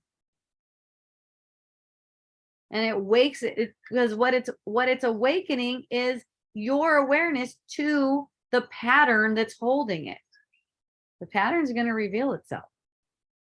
Watch, you may have to go back and forth into it a bunch of times, but this is really whether it's using some kind of tool to access the body sense to see what kind of patterns are holding, or using a tool, let's say A Course in Miracles or something like that to train the mind. It's the same, it's tool. At some point, there will be no tools necessary. No tension can be held in a body that is free of the guilty concept. That's what we're going for. That's our purpose in this, to become free of the guilty concept that we projected onto ourselves. There's no other purpose for anything. So you're going to the grocery store, right? And you're checking out with a checker. The purpose of that is to get free from the guilty concept together. That's why you're meeting. I mean, you can silently say to people, I release you from the guilty self-concept, such and such, read their name tag. You can silently say that. That's what we're all about. That's what we're meeting for. That's why we're meeting. So we can release ourselves from what we tried to make real that is not real. That you need a grocery store to get your food. It's silly. And then what? We act like we're in a hurry, right? The line's too long or something.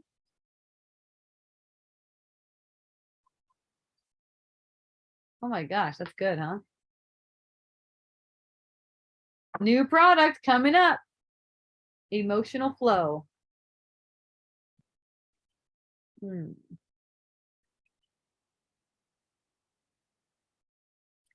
As my shoulder blades make their way down my back, I'm getting so much insights into how I hold myself in space.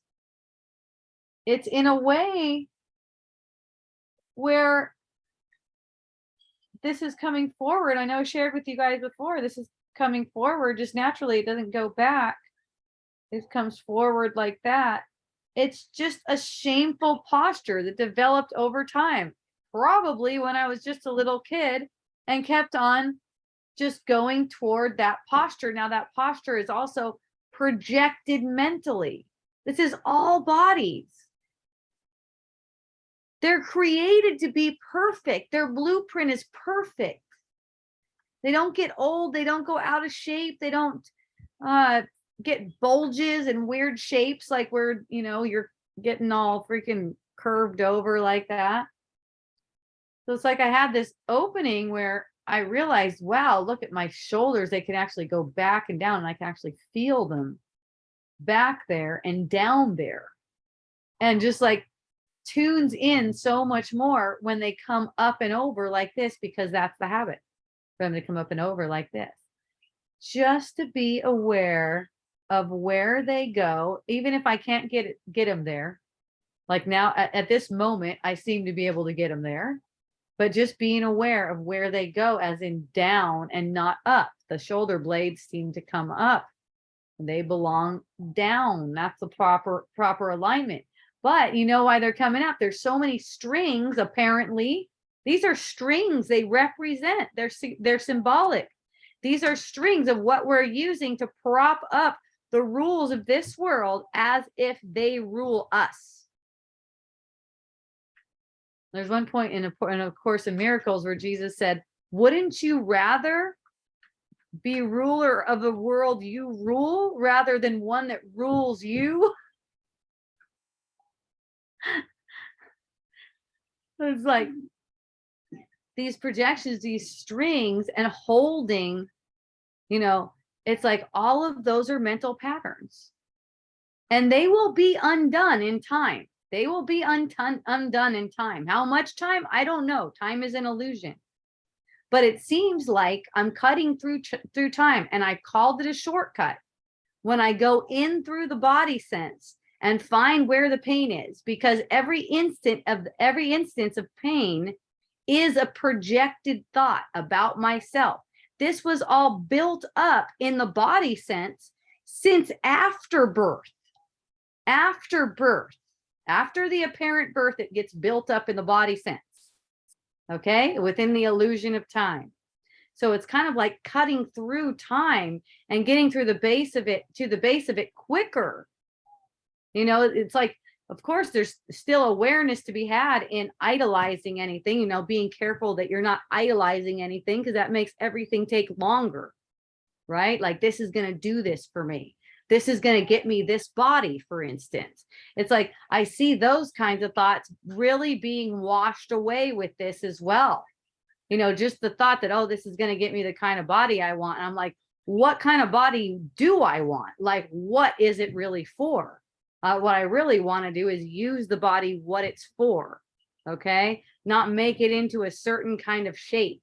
All these strings and attachments and bullshit that I'm projecting from my mind that are symbolized in the body are what's blocking things, okay? So it's like, it could go, who knows, it could go much faster addressing through the body sense. All I know is I have seen just such ease, another level, maybe another 3 levels of just such ease with everything. Just like, oh, no problem. Even big triggers, big fearful triggers, right? It'll be like, oh, it's just not anything. And I'm glad it came in my field. I want it to come in my field because I'm seeing through it for myself and for all my friends. I know I'm making it easier for everyone to see through every time I'm willing to see through. When I get relief in this, getting a sense like there's financial doom and gloom, right? It's like, and I get a physical reaction to that, like a nervous system reaction to that, and I'm willing to be released from that. That opens the way for everyone. We're all just going to be laughing so much about this sense that we were under some kind of foreign financial laws. What I mean foreign is foreign to your spirit. There are nothing like, there's no thing like that. Financial anything. It doesn't mean anything. Everything you seem to get comes to you not by financial means. It comes through projection. That does not cost money. Projection does not cost money. It's just a projection. So the more we're willing to see it's just a projection and willing to play and have fun and be joyful in any perception, the more we're seeing through this illusion as if it has any power over us. And at one time, all of the veils are just going to be pulled down, and we're going to see the light that doesn't blind your eyes. Not the kind of light we make up where, the sun is in your eyes. I heard it can burn your retina or something like that. I'm sure that's not true. But look at what we did to the light. Isn't that funny? Make it dangerous. Oh, there's all this sunblock for it, right? I go out, I wear a sun hat usually. Just again, it's an illusion. Yes. And kindness to the body. You're getting a perception that this is too much. This is too much sun. This is too much light. This is too much heat. It's okay to have a hat. It's okay to have shade. It's okay to have sunglasses, because in the recognizing that one thing doesn't have any effect over another, you're actually undoing it. No matter what you seem to be doing, even if you seem to be blocking yourself from it, because it's only in the thinking that needs to be trained here. It's only in thinking that one thing can affect another. Now, I've been finding myself taking these supplements every day for probably like, I don't know, a couple of months. And it's so funny because I don't know if I'm going to do it again every time I do it. Because every time I do it, I'll just notice what's going on. I'm going for these supplements because there is a belief that these supplements can somehow help me, for the most part, digest food better. I'm like taking like HCl, enzymes, stuff like that, vitamin C. For the most thing is digest. Seems like they can help me digest food better and also help my skin seem stronger and not cancerous. So not all freckly and cancerous. So I find myself taking these and, I just joyfully take them and notice that I must have a belief that these can help me, knowing that cause and effect isn't reality. Every time I deny reality to that, every time I find myself taking them, I deny reality to it. It doesn't matter to me how long I take them. I know they're not doing anything. Even if I find myself, okay, stopping, and then I start feeling like shit. Oh man, it really seems like those do something. Again, kindness to the body. Start taking it again. Them seeming like they do something does not mean that they do something. It doesn't mean that. Okay? That doesn't mean that you have to stay away from that thing, that you'd be sinful if you used it. No, you can use the magic. Use the magic. If that's what gives you the permission slip to be happy, great. Some of my friends, I thought they didn't get the vaccine because they were like not into, they were like, no way, this is total coercion, this is bullshit and stuff like that. Anyways, they ended up getting the vaccine because they wanted to do some traveling, and they felt really good about it. And it's like, whatever you have the faith for, that's awesome. It doesn't matter. The cause and effect doesn't really, like for me, it was a big no to even wear a mask. It was like big, huge no. Not the case for me. No, thank you. I'll be happy to give you my money if you want to take my order outside or whatever, but yeah, there's nowhere, like from my point of view, there's nowhere I want to go that would make me want to get a vaccine. It just does not sound good to me at all. So it's again, it's kindness in those situations. And some of my friends are like, you know what? I want to go on this trip so much that I could just make taking a vaccine. I don't have to feel like I'm going to be affected by it. I don't need to do anything with it. Just take a vaccine and go on the trip, right? It's like, if you're not doing it to tempt the ego, watch the motivation in that. Because this is really the only thing that could make, so-called problems still not that, it's not really bad. But, the saying, don't tempt the ego, right? So it's not like you do something just to prove a point, right? It's always looking at being kind. What's the kindest? You can ask that. What's the kindest? You don't make any of these decisions in your mind, like for yourself, let's say, of what you're going to do, but you do make a decision whether being kind or not. That's the same as love or fear. Notice that? Kind, not kind. Love, fear, right? illusion, truth. Not unkind is the illusion. Kindness is the truth. See? The way you just keep on getting more and more clear, calm, joyful is just through your willingness to see, through the observation. The doing is always taking care of itself. And getting the sense that you are doing is a distraction. Notice all the thoughts that come about off of the sense that you're doing. I'm sitting on the couch right now watching a show. Should I be sitting on the couch watching? Is there something else I should be doing? You know, or whatever starts streaming through your conversation that you had, how someone should be doing something better, how someone shouldn't be judging you, right? I see those posts on Facebook about people, hey, you know, you haters and judgers and all this stuff, fuck you guys and stuff like that. And it's like, man, you're making those guys up though, to be haters and judgers, right? It's like, hey, thanks for doing that.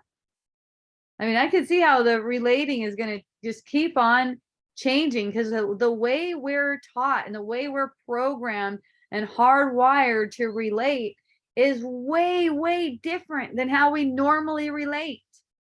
So, you know, there's some layers to be peeled away there. But when those layers get peeled away and we start relating as we truly are, you know, like when we're just relating to extend love, man, we're gonna see a completely different kind of world. You know, death isn't gonna have a place in our mind anymore. We just like made death gave death like a place in the mind and made it comfortable there. Everyone dies. Yeah. Celebrate dead people. There's no one even dead. We're making it up. We're putting veils over reality. No one dies.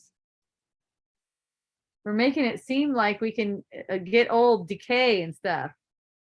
So I saw this video from this guy, and he was talking about, he's a doctor, Dr. Flanagan. You may have heard of him. Patrick Flanagan, I think. Dude passed away anyways. And he was over there talking about how the cells stop dividing at a certain time. And that's why we're seeing aging, because the cells stop dividing. And look, that is not the fucking reason. If you look for it, you're going to find reasons. If you look for it, you're going to find reasons. The only reason is that we're attacking the body constantly. And then we're making causes and effects in the mind out of that. So you perceive aging, you want to know why? Okay, here's a reason. Your cells stop dividing. At a certain age, they stop dividing so much and making themselves into how they're supposed to be. That's not true. That's not true. No one has to believe in the rules that they set in place. So it's like we set it in place. Anything that you believe, that's a rule that you set up. You set that in place. Do you believe that you have to live by a budget? That's a rule that you set in place. Okay. You believe that you need gas to run your car. Okay, that's a rule that you set in place too. See what I mean? Even your machinery, your car doesn't need gas to run. That's also a rule that you set in place. So watch how the whole life is set up. You're playing out these rules that you set in place.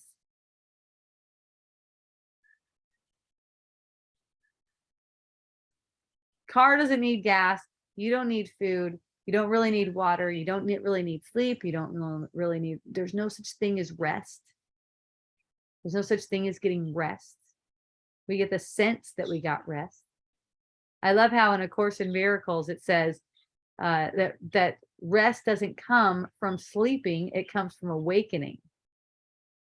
And I noticed that because I'll notice like certain nights I'll be up a lot. And when I'm up a lot, I know that there's some messages coming through. So I get really quiet and I open up to the messages.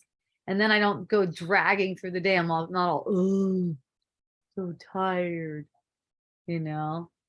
If a nap is coming, a nap is coming. There's nothing I can do about that. If it isn't coming, it isn't coming again, right? I allow it for myself. I've found myself sitting somewhere and going, whoa, I just feel like I could just fall asleep right now. I'm gonna go fall asleep. Yeah, okay. I might like lay down. I might not even fall asleep. I might just lay down and get some kind of transmission, some kind of download or something like that, and then be back. Or I might lay down and not be back for who knows how long. I was having a wonderful experience. I was doing block therapy. I love these different little, well, maybe love really isn't the word. I love everything. I'm enjoying these different little programs, and one of them is a program for women's health. I'm on one for women's health. And every day it's like another half hour thing. Maybe it's like 45 minutes, and it'll be like a little video and then a 15-minute thing. Well, there was this 13-minute thing, and it was called a hand massage on the belly. So I have one hand on my ribs, one of my ribs, and then the other hand on the opposite belly. And you start by just having your breath. You're naked, you're in bed, so you can like put your hands on your skin. And you start with just like gently breathing. So, anyways, I'm snoozing fast. I'm like sleeping. Wake up, it's over. I'm like, oh my goodness, I must have fallen asleep. I'll just do it again. I'm still in bed. I'm still naked. This is perfect. Put it again. That time I fall asleep for hours. Wake up again. I'm like, oh my goodness. Okay. Well, third time's a charm. This time it worked. Oh my gosh. I see why I fell asleep 2 times. It is just so relaxing. It's like, and it's all attention. That's what this helps you to see too. This is a program that's mostly using a block to get deep into muscles where you have pain and release pain there and stuff like that. And, on the bone, everything like that.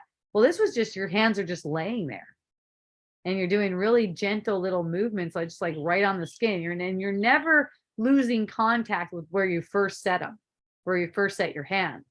Your awareness is going in and you can feel things releasing. It's just like ridiculously relaxing. And you could see how the hands really aren't manipulating anything. Even if you think the hands are real and can manipulate something, you're just sitting there on the tissue. And it's the awareness that's doing all of the releasing, that's allowing all that release to take place. It's the awareness. So that further, tunes me into what's going on there with that block. It's the awareness that's being brought to the situation. It's not any kind of, it's not any kind of real manipulation that we're doing with that block. We're not really manipulating a block into the tissue. That's why it comes so much. It's so psychotherapy, not physical therapy at all. It's psychotherapy. As that block is being maneuvered and you're noticing it, how it feels, the mind is being released. It's kind of like a question. Are you willing to be released from that? If you'll stay there and breathe, that's a yes. Right? If you'll stay with that sensation, it doesn't have to be terribly painful.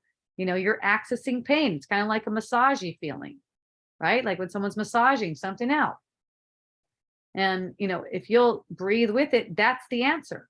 That's the answer. You're teaching your mind. I will be released from that. You're saying, yes, I will. And in that, it opens up.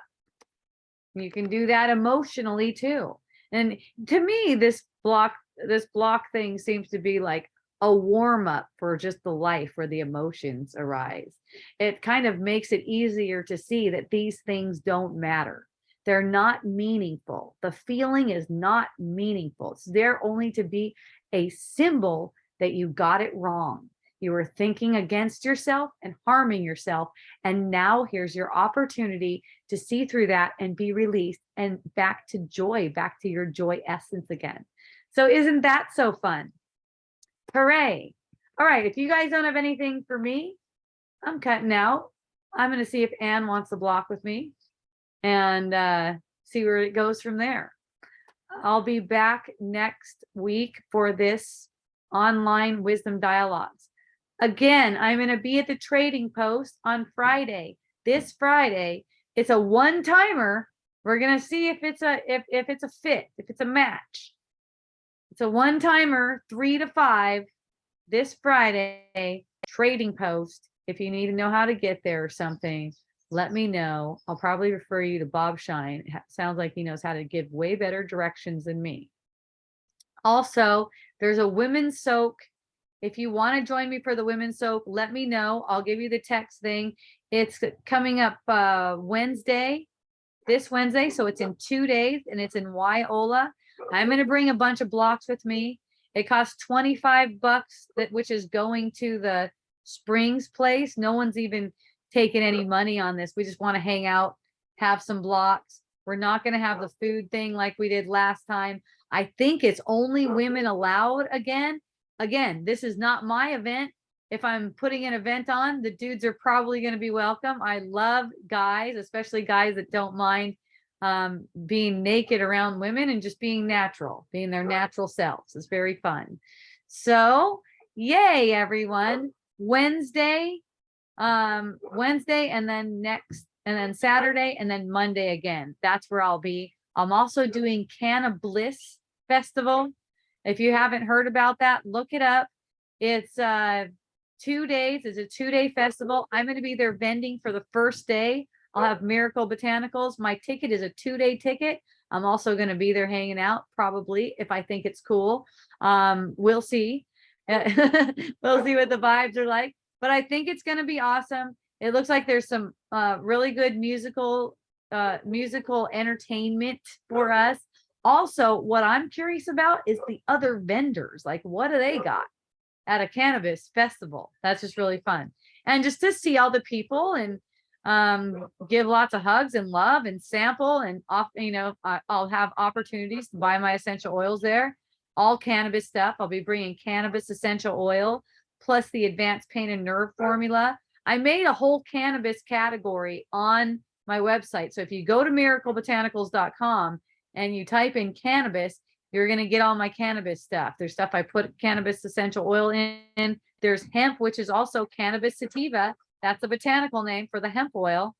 And have fun with it. There's dankincense, cannabis frankincense. So I'll be there with my samples. That'll be on the 16th. Wait, maybe it's the 15th. 15th and 16th. Those are the dates of the festival. I'll be having all my samples and everything on the 15th. So if can, hook up with that festival. I think it's going to be really fun. Well, it's definitely going to be fun because I'm there and I have a commitment to being there. So yeah, that's definitely going to make it fun for me anyways. Who knows? It might be fun for you too. Anyways, I love you guys so much. Thank you so much. Mahalo, aloha, and until next time, ahui ho. Pow pow.